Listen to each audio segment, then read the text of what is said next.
Como dijimos al inicio de la asignatura, vamos a ver tres fenómenos de transferencia. Dijimos transferencia de cantidad de movimiento, transferencia de calor o energía y transferencia de masa. Hasta acá nos hemos focalizado en la transferencia de cantidad de movimiento y hoy vamos a comenzar a ver lo que es transferencia de energía o transferencia de calor. Van a ver que hay muchas similitudes con lo que hemos visto en la transferencia de cantidad de movimiento.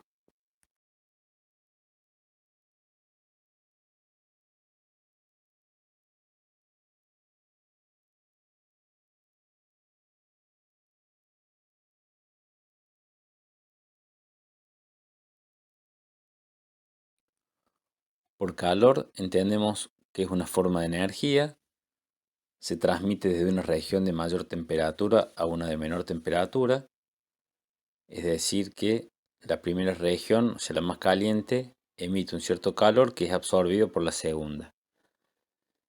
Si no hay diferencia de temperatura, no hay transferencia de calor. O sea, la fuerza impulsora de la transferencia de calor es la diferencia de temperatura. Y los procesos de transferencia deben cumplir con la primera y la segunda ley de la termodinámica. La primera ley era la que hablaba de la ley de conservación de energía y la segunda establecía que la cantidad de entropía del universo tiende a incrementarse.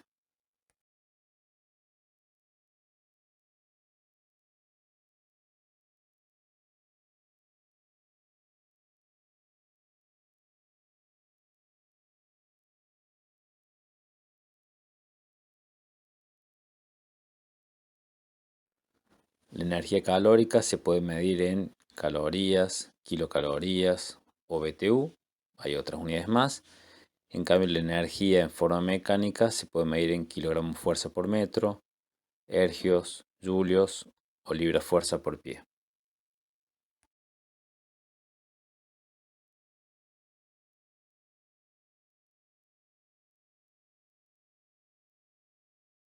Los mecanismos de transferencia de calor son básicamente tres. Está la conducción, la convección y la radiación. Ya vamos a ver más en detalle cada uno de estos.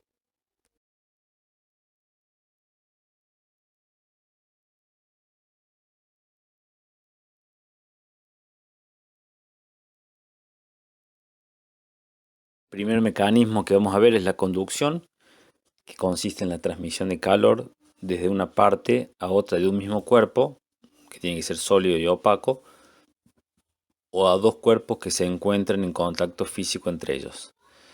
La transmisión de calor se da en el sentido de las temperaturas decrecientes sin que se produzca un desplazamiento apreciable de las partículas del cuerpo. Un ejemplo muy claro es una barra metálica en la cual un extremo se somete, por ejemplo, se acerca una llama, entonces este extremo se va a calentar mucho y ese calor se va a transferir por conducción hacia el otro extremo que estaba menos caliente. Esta sería una conducción pura y típica.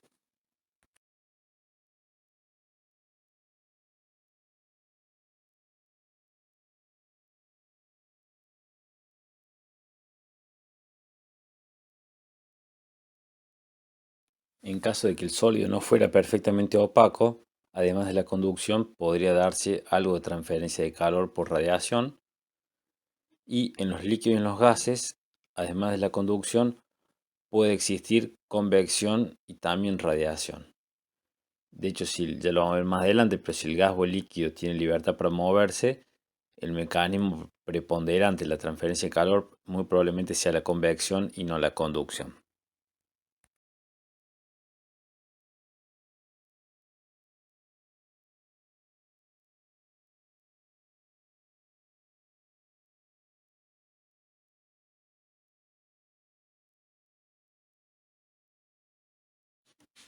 Al día de hoy está bastante aceptado que la conducción en gases se da sobre todo por intercambio de energía cinética, que se hace fundamentalmente por los choques moleculares. En los líquidos y en los sólidos no metálicos, la conducción se da sobre todo por la propagación de ondas de vibración reticular. Y en sólidos metálicos, sobre todo en los conductores eléctricos, la conducción se da sobre todo por el movimiento de los electrones libres.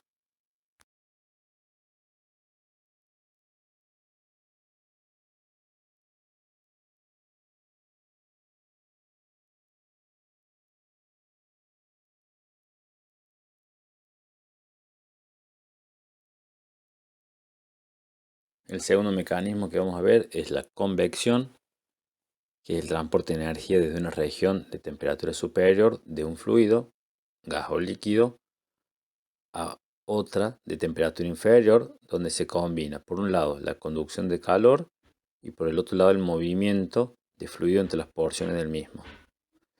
Y existen dos grandes tipos. Está la convección natural, que es cuando la mezcla del fluido se debe únicamente a la diferencia de densidades causadas por el gradiente de temperatura. ¿A qué nos referimos acá? Cualquier fluido que se calienta tiende a disminuir su densidad y al disminuir la densidad tiende a elevarse. Y el fluido frío, con una densidad mayor, tiende a descender. Por ejemplo, los globos aerostáticos que utilizan gas caliente para elevarse, básicamente hacen eso, calientan el aire, disminuyen su densidad y al ser menos denso este aire caliente que el aire a temperatura ambiente, tiende a subir el globo. Bueno, acá básicamente pasa lo mismo. Y después tenemos la convección forzada, que es cuando la mezcla de los fluidos no se da solo por la diferencia de densidad, sino que se da por medios mecánicos.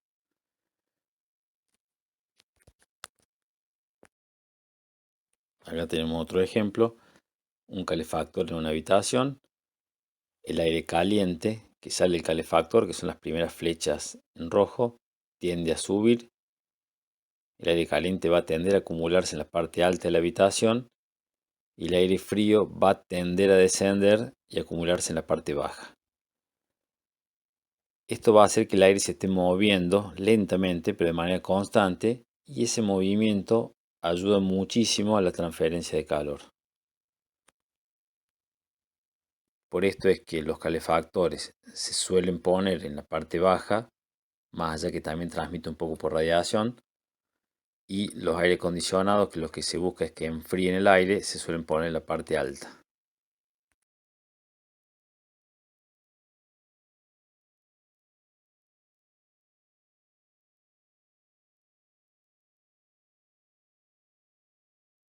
Y el último mecanismo que vamos a ver es la radiación, que es la transferencia de calor de un cuerpo de alta temperatura a otro de baja temperatura, con la que no se encuentra en contacto.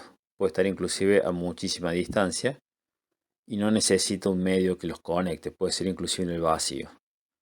El mejor ejemplo de esto es el Sol, que se encuentra a una distancia enorme de nosotros, pero así todo nos permite calentarnos. En general, puede que existan dos o tres mecanismos juntos, pero la radiación es muy importante cuando el cuerpo que está a alta temperatura está a muy alta temperatura. La transferencia de calor por radiación es directamente proporcional a la temperatura elevada a 4, con lo cual a bajas temperaturas no vamos a hablar de radiación, pero ya cuando estamos hablando de temperaturas quizás superiores a los 100, 200 grados centígrados, comienza a ser un poco más importante la radiación y más alta sea la temperatura, la radiación va a ser el mecanismo que domine la transferencia de calor. La radiación, que son ondas electromagnéticas, es el único calor que ustedes van a ver que pueden detenerlo o se pueden proteger de este calor con un sólido. No hace falta que sea un sólido muy grueso. Acá está el caso de una mujer con un cuaderno en la cabeza para protegerse del sol. Pero podría ser un paraguas, puede ser un árbol.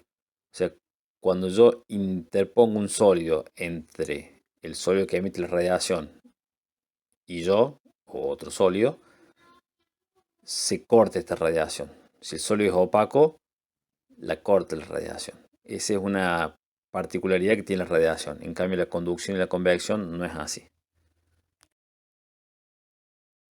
Y acá tenemos dos ejemplos más de los tres mecanismos juntos. En el de arriba que está calentando una olla con agua, la parrilla eléctrica que tenemos abajo, si ustedes se fijan, generalmente se calienta inclusive hasta que se pone un poco rojo el metal. Entonces la temperatura que tiene es altísima, va a emitir radiación. Esa radiación la va a recibir las paredes de la olla y por conducción se la van a transferir al líquido. A su vez también se pone una manija para evitar que la conducción del material sólido de la olla, que suele ser un metal, nos queme la mano, y el líquido se va a calentar en general por convección, sobre todo si es un líquido poco viscoso que se puede mover libremente. En el ejemplo de abajo también tenemos un fuego, una llama, que va a emitir calor por radiación, y acá donde ven las manos, si ustedes giran la mano van a sentir el calor en un sentido o en el otro, o sea, es un calor que se puede percibir, la radiación. Después el aire caliente que va a salir por encima de la llama se va a mover por convección, y por conducción se movería si yo colocar una barra metálica cerca de la llama que se va a calentar en un extremo y lo va a transferir por conducción hasta el extremo más frío.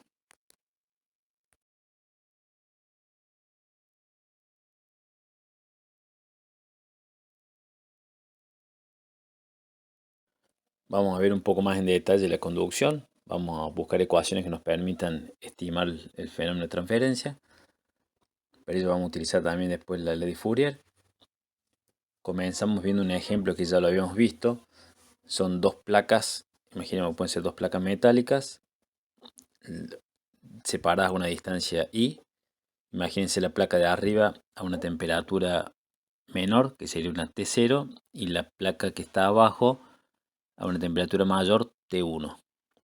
En un tiempo menor a cero, o tita menor a cero, voy a tener un perfil de temperatura que va a estar todo ubicado en T0.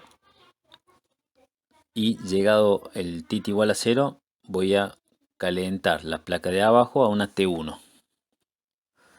Para un tita pequeño, esa temperatura T1 de la placa de abajo va a ir transmitiéndose a lo largo de todo el sólido. Imagínense que hay un sólido que está en contacto con ambas placas.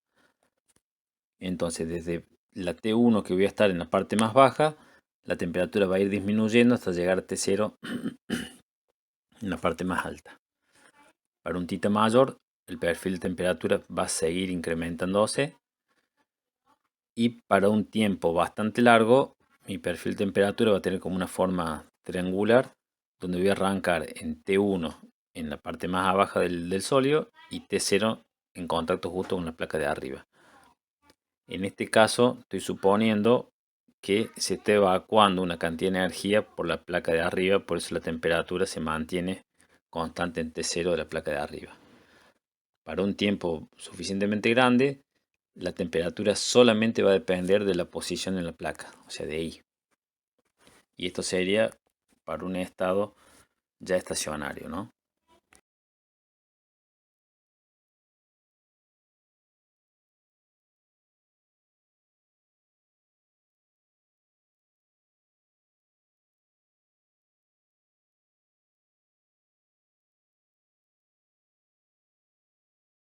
Una vez alcanzado el estado estacionario, en el cual tenemos un flujo constante de calor, que lo vamos a denominar con la letra Q mayúscula, si la diferencia de temperatura es pequeña, se cumple que el flujo de calor sobre el área va a ser igual a K por delta T sobre I. A Q mayúscula sobre el área, que sería el flujo de calor por unidad de área, lo podemos denominar también densidad de flujo de calor o densidad de flujo calórico. Va a ocurrir en la dirección positiva del eje de las Y y se lo puede designar con la letra Q minúscula sub I. Y la letra K sería la conductividad térmica. Si el espesor de la lámina I lo hacemos tender a cero, vamos a llegar a que Q minúscula sub I va a ser igual a menos K por dt sobre di. Esta es la ley de Fourier y siempre se considera positivo el calor transmitido en el sentido en el que decrecen las temperaturas. Por eso se pone el menos adelante la letra K.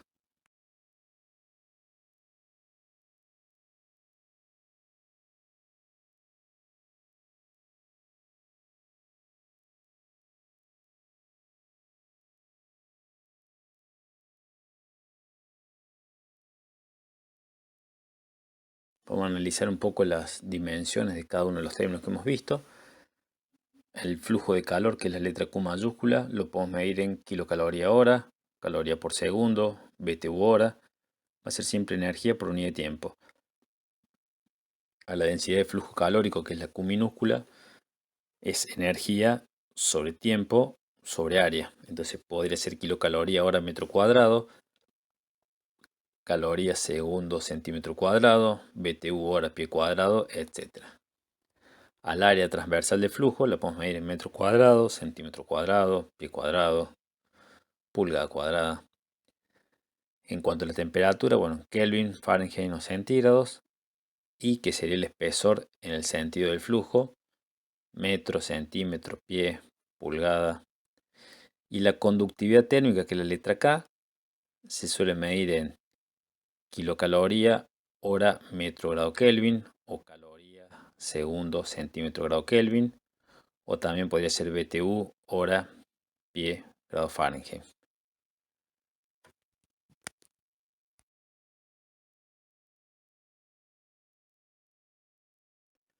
Entonces, a mayor valor de K o de la conductividad térmica, va a ser mayor la transferencia de calor.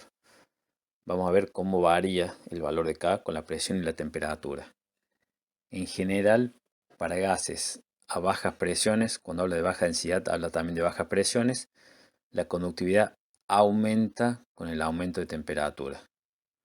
Acá lo que se dice es que parte de esa transferencia de calor se da por el choque de los átomos del gas o de las moléculas del gas, y al aumentar la temperatura aumenta la probabilidad de choque de las distintas moléculas, por eso aumentaría acá. En cambio, los líquidos disminuye en general la conductividad térmica con el aumento de la temperatura.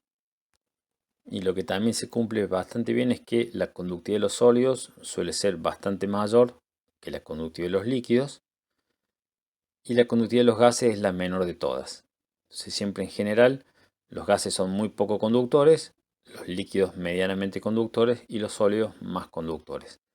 Siempre hablando de a grandes rasgos, ¿no? Hay materiales que son muy buenos conductores, por ejemplo, hay sólidos muy buenos conductores y sólidos que quizás no son tan buenos conductores. Pero a grandes rasgos, siempre los sólidos conducen más el calor que los líquidos, y estos a su vez más que los gases.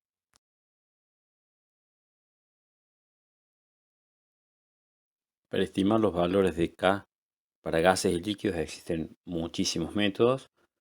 Nosotros vamos a ver algunos solamente de ellos, que van a ser más o menos semejantes a los que vimos para la estimación de viscosidad. En el caso de la estimación de la conductividad en gases, vamos a utilizar gráficas en función de las propiedades reducidas de los distintos gases. Acá en el eje de las X tenemos las temperaturas reducidas. ¿Se acuerdan que era la temperatura del gas sobre su temperatura crítica? Que la sacamos de tabla. Vamos a usar la misma tabla que para las viscosidades.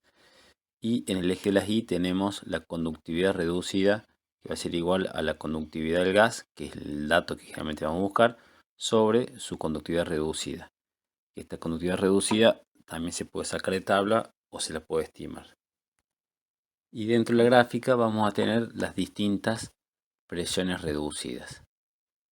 Fíjense que a medida que se reduce la presión reducida, que también tiene que ver con que se reduce la presión a la que está sometido el gas, hay un límite de baja presión, con lo cual podemos decir que cuando la presión es más o menos baja, solemos hablar de menor a 5, un poco menos de atmósferas, la conductividad del gas se hace independiente de la presión y solamente va a depender de la temperatura, que sería la línea de más abajo.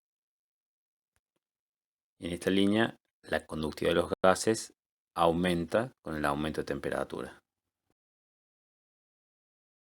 Pues tenemos esta segunda gráfica, que también es parecida a la de las viscosidades, que nos permitía, una vez que conocíamos la conductividad a una temperatura y a una presión, podíamos estimar la conductividad a otra presión y a la misma temperatura. En el eje de las X tenemos la presión reducida, en el eje de las Y tenemos la K numeral, y después la gráfica tenemos las distintas temperaturas reducidas. Si se fijan bien, es muy parecido a las que usamos para la estimación de viscosidades en gases.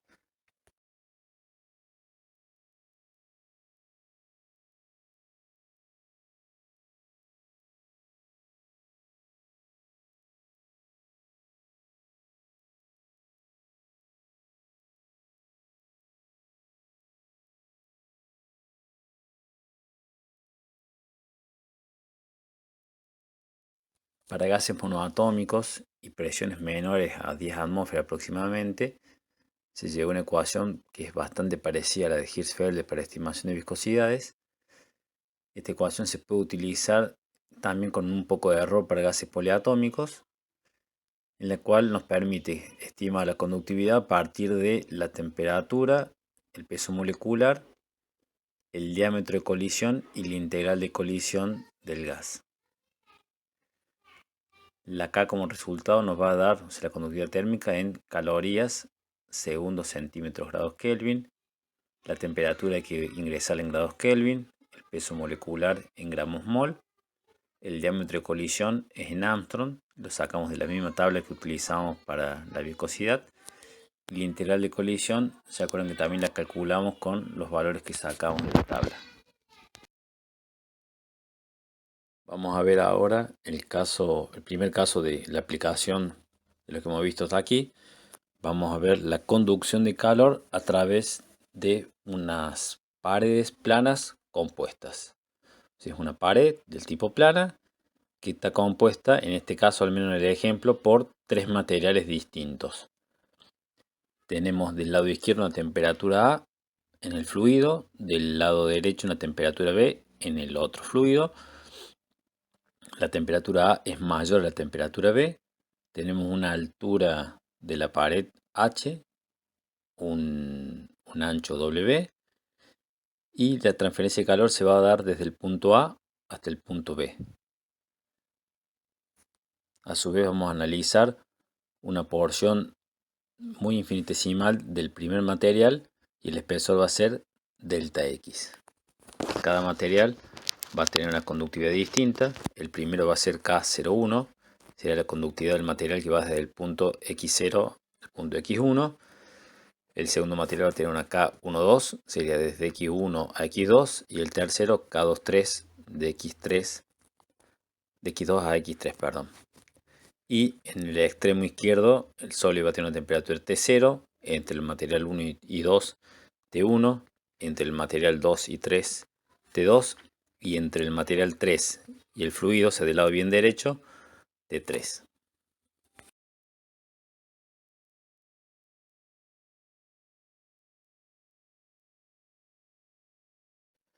El sistema que vamos a analizar se encuentra en estado estacionario, por lo cual el flujo de calor en el punto A va a ser igual al flujo de calor en el punto B y a su vez en el punto 0, 1, 2 y 3. O sea, el flujo de calor a lo largo de todo el sistema va a ser igual. Las kilocalorías hora, los BTU segundo van a ser iguales.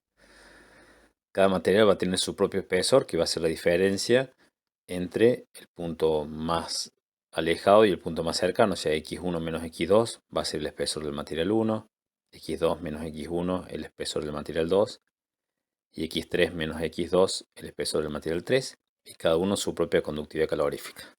K01, K12 y K23. Ya dijimos que TA es la temperatura del fluido que se encuentra en contacto con la cara 0 del sólido, es el fluido de la izquierda, y TB es la temperatura del fluido de la derecha que está en contacto con la cara 3. Y TA es mayor a TB, o sea, la transferencia de calor se va a dar de izquierda a derecha, desde A hacia B.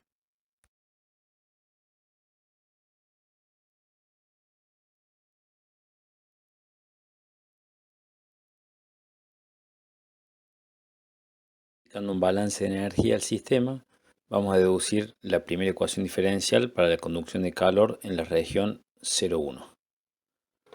El balance lo vamos a plantear sobre una lámina de volumen W por H por delta X.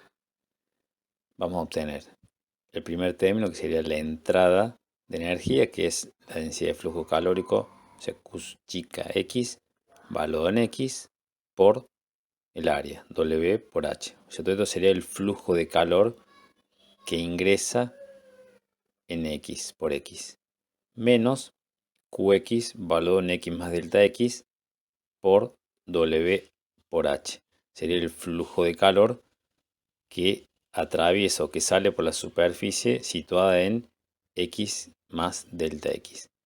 Y como está en estado estacionario, esta diferencia tendría que ser igual a 0.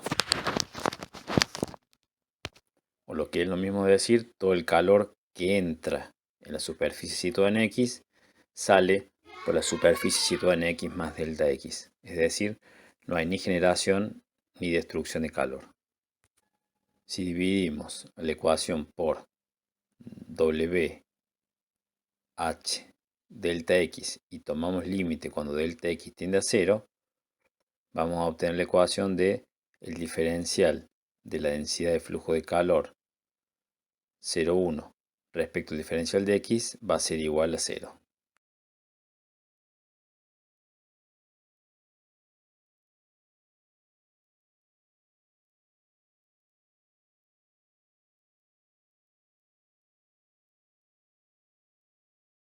Integrando la ecuación vamos a obtener que la densidad de flujo calórico en la zona 0,1 es igual a una constante, quiere decir que la densidad de flujo de calor en las distintas secciones se va a mantener constante. Entonces, tanto el flujo de calor como la densidad de flujo de calor, si estamos en estado estacionario, se va a tener que mantener constante en el punto 0, en el punto 1, en el punto 2 y en el punto 3. Podemos introducir ahora la ley de Fourier y decir que la densidad de flujo de calor en la sección 0,1 va a ser igual a la menos conductividad térmica, también en el punto 0,1, del diferencial de T de 0,1 sobre diferencial de X.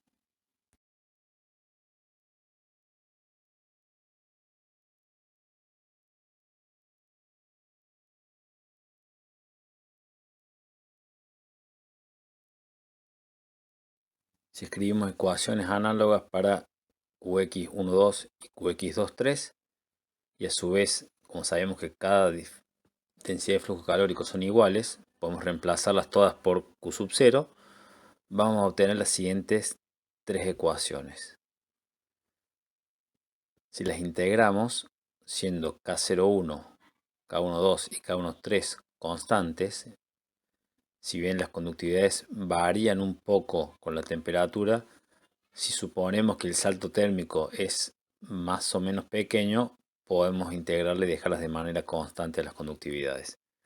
Entonces vamos a obtener las siguientes tres ecuaciones, que es T0 menos T1, T1 menos T2 y T2 menos T3.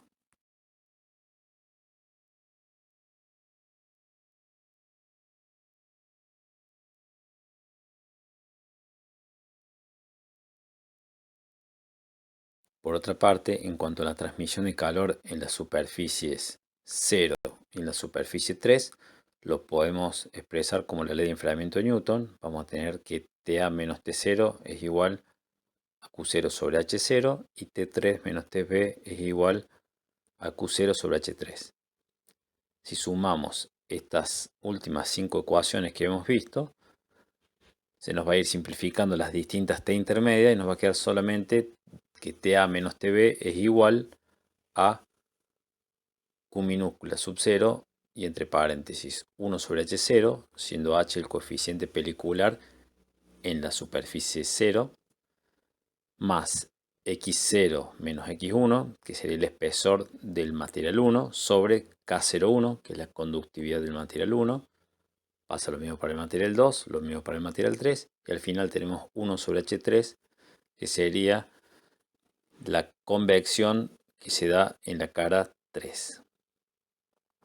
Se puede reescribir esta ecuación también como Q chica sub 0 es igual a la diferencia de temperaturas de TA hasta TB y abajo todo lo que teníamos entre paréntesis. Fíjense que es muy importante que yo digo TA menos TB y lo que tengo en el denominador son las resistencias a la transferencia de calor desde el punto A hasta el punto B. El primer término tiene que ver con la convección desde el punto A la cara 0. El segundo, tercero y cuarto término tiene que ver con la conducción dentro del sólido. Y el último término, el quinto, tiene que ver con la convección desde la cara 3 hasta el fluido B.